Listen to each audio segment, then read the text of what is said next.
I'm going a little bit off script here, and it's primarily because of you guys' response to that previous question. And I want to go around the room, but I'll start with Tram and then Mason and Eric, you can jump in. Do you feel Jackson Arnold got the short end of the stick here because he was dealing with an offense that was beat up? Do you feel like his trajectory changes any if he goes into the season with a full deck of cards to play with? I'm going to say no. Michael Hawkins certainly hasn't played with a full deck of cards either in his game and a half. I don't know if you asked me to go first or not. I can't Yeah, yeah, remember. yeah, yeah, yeah. All right, You're but going. I interceded. No, he didn't play well at all. He made a lot of mistakes. Yeah, he's. I think the Sooners and watching Michael Hawkins and Jackson Arnold. The question is not why did you make the change? It's why didn't you make it sooner? Mason, go ahead, jump in.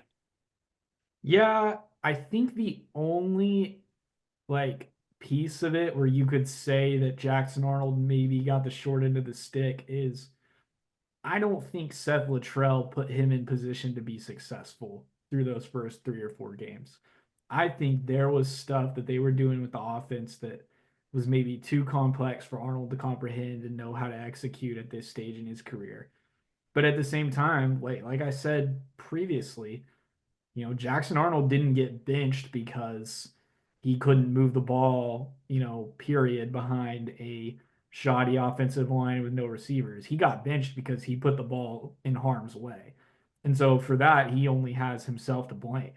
There were decisions he could have made in those moments that would have changed the outcome, that would have kept him from getting benched. And again, he only has himself to blame for that. So I guess maybe a little bit of blame there for Seth Luttrell, but to Barry's point, right? I mean, Hawkins just went out there and won a game with first game of the OU starting offensive line, the group that was supposed to start the season together, their first game playing each other, 5 games into the season, which is crazy.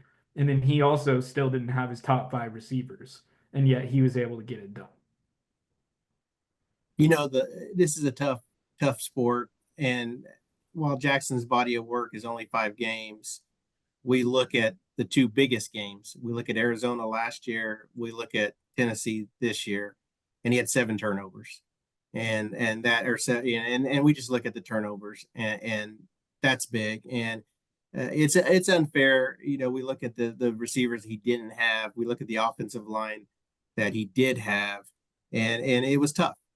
But I look at those two biggest games of his career, and I see the amount of turnovers that he had, and that's all I look at. And I look at the two big plays where the defense gives him the ball after turning Tennessee over, and then he gives the ball right back.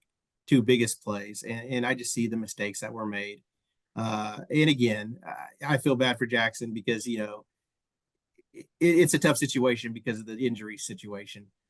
But then you compare him to Michael Hawkins, and we look at a game on the road in Auburn, a hostile environment, and you look at Michael Hawkins didn't make any mistakes, took care of the football, made two big plays, the touchdown run, the 2-point conversion, stayed poised. And I think the quarterback that you really need at this time to run this offense is running the offense. So when you compare the two, I think the right quarterback's in position right now.